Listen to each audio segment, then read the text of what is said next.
Welcome back to a new YouTube video. I'm Cole at Kitschy Flower, and today we are at Treasure Hunt Antique Mall here in Georgia. More specifically, the Powder Springs area. So I absolutely adore coming here. I think this is the second or third time, so let's get into it, shall we? For how large this store is, and yes, it is quite large. I always like to make my way on all the way back to the back wall and work my way through there. I kind of always do that because I will walk past the vintage toy section, which is always my favorite. First thing I noticed is the sweet little blonde ceramic girl.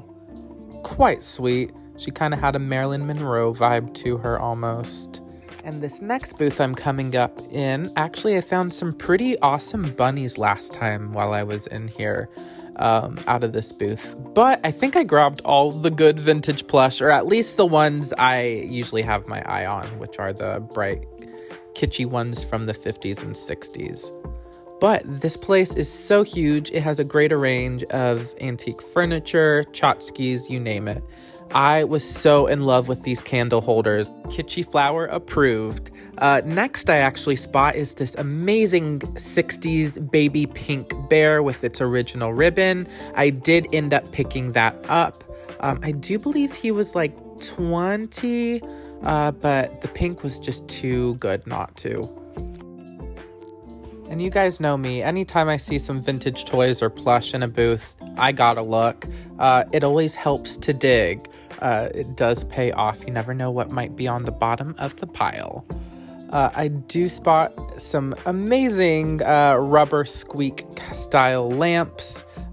He was fantastic. At $35, I couldn't really touch him. I saw him last time I was here for resale.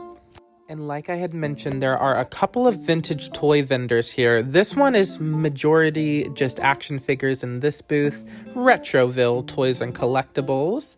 But this vendor always has vintage dolls, vintage Barbies. As you can see, we have a ponytail with the case. Oh my gosh. And they have some trolls, newer and older. Some 80s plush Cabbage Patch dolls. Shout out to Gayla at La La Land Toys. She's an avid collector and fellow friend on here on YouTube. And of course, I always look through the bags for crafting supplies or Kittles. I have found quite a few just hidden.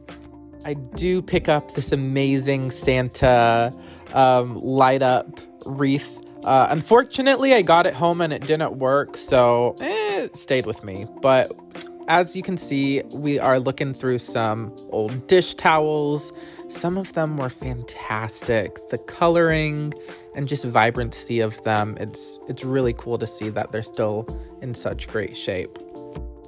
All growing up, my mom has collected them, and the ones we have in our own collection, at least for the kitchen, are very worn. So, it is cool to pick up some new ones, but I've seen people do a lot of stuff with them. Pillows, quilts, you name it. I did spot this rubber face, which I have seen the last few times, but I think he's like 35, which is a little too much for resale on him, since he's not like a higher sought-after brand like Rushton or Goond. I do, however, spot a Kewpie, or I should say a QT, little off-brand Kewpie here in package for $8. Picked him up, and of course I had to pick up this Amy's I believe 60s or 70s wooden coat hanger. It's a Yorkshire Terrier, which is what my little dog Blythe is, and I've honestly had Yorkies years upon years. Such a sweet breed. Anyways, I obviously spot some more littles, maybe some crafting supplies. I love the little felt ornaments. Those are some of my favorites to pick up, craft with, or just resell. They're just absolutely splendid.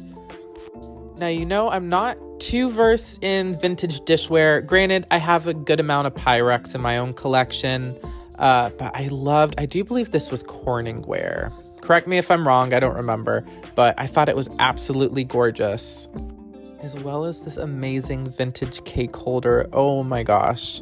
How fabulous is that? At $22 is not a bad price. So fun.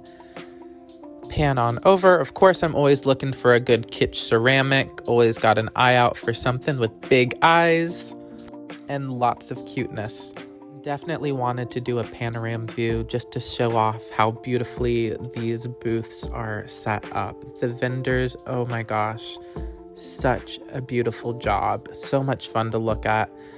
Oh, I thought he had lenticular eyes at first, but unfortunately not. Really cute little ceramic though. And obviously I am in the right place. There is Christmas galore here. You guys, it's always a good idea to check out your local antique stores around the holiday season. Always new stuff. Definitely recommend if you're into the Christmas kitsch. And again, just a lot of awesome finds. This one was definitely a little bit farmhouse, which not mad at. I loved this little doll warmer. Oh my gosh, I've sold her before. And the little, what are these? Reindeer. Oh my goodness, my brain. Oh my gosh. And these would have originally had noisemakers. That one still did. As you can see, I'm shaking. It didn't work though. And these mugs, oh my gosh, these were fantastic. At just $2 each. Had to. And I would love to know in the comments, how do you go antique shopping? Do you go all the way through? Do you go back through the other way? Do you often maybe not finish going through the whole store? Or do you like to have multiple visits? I'd love to know. Which, I mean, can definitely depend on what store you go to. But on average, I'd like to know. Oh my gosh, I saw these little big-eyed kittens for $12. So sweet. I love a good ceramic.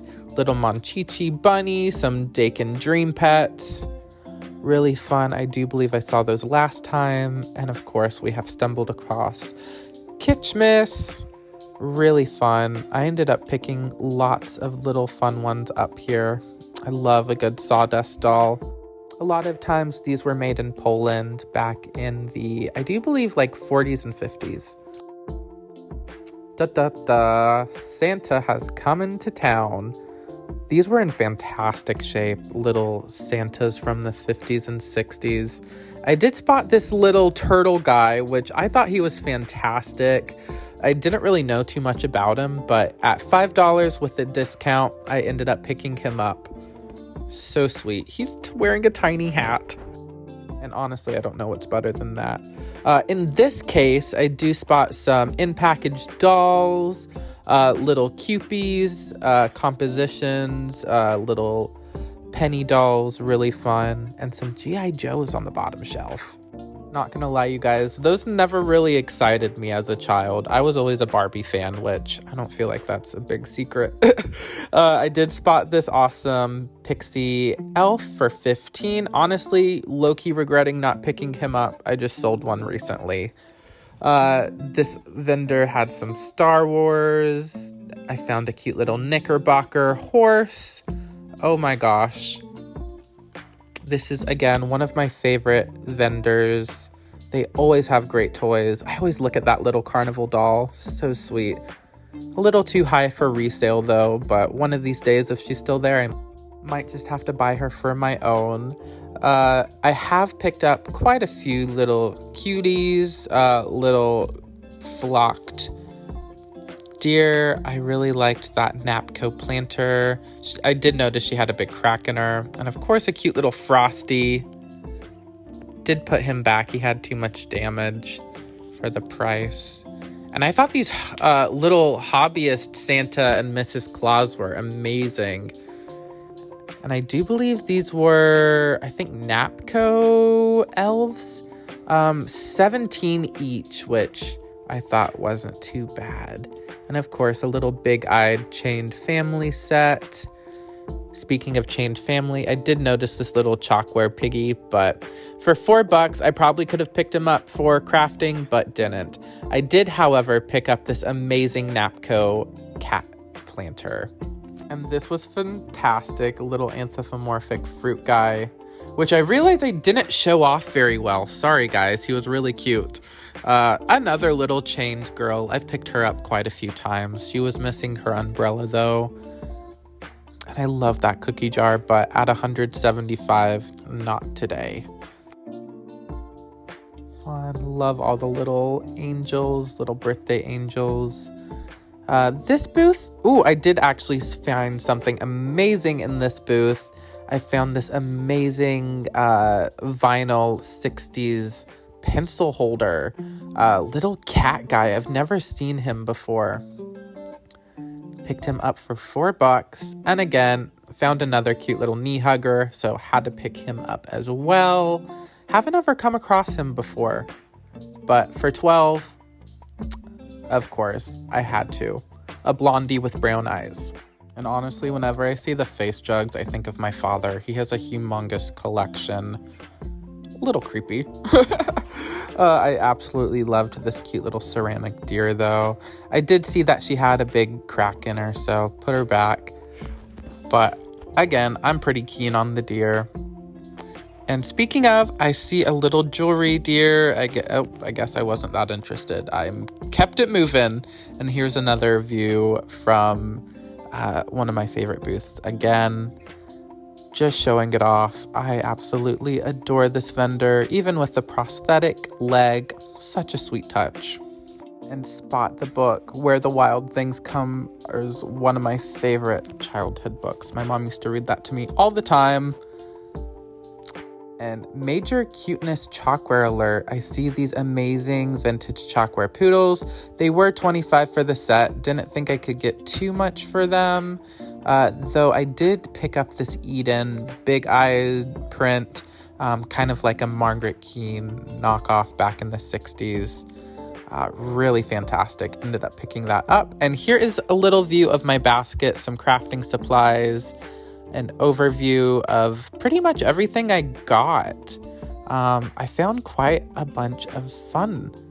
Everything from the reindeer, little storybook doll, some craft heads, pixies, and of course that amazing 60s pink bear. And the Cupie still in package. Can't go wrong with him. But if you see anything here you would like, be sure to check out the Etsy shop. I have some of it posted there. And of course, my weekly Sunday Whatnot sale. I'm just giving an overview of my vintage Christmas tree, or I should say one of them at this point. Absolutely had a lot of fun putting it up this year with all the cute little friendly faces. Let me know in the comments, are you the type of person who likes to put up Christmas before Thanksgiving or after? I feel like that determines a lot. But until the next one, thanks so much for watching. All my links in the bio. Have a fantastic rest of your day, and I'll see you in the next one.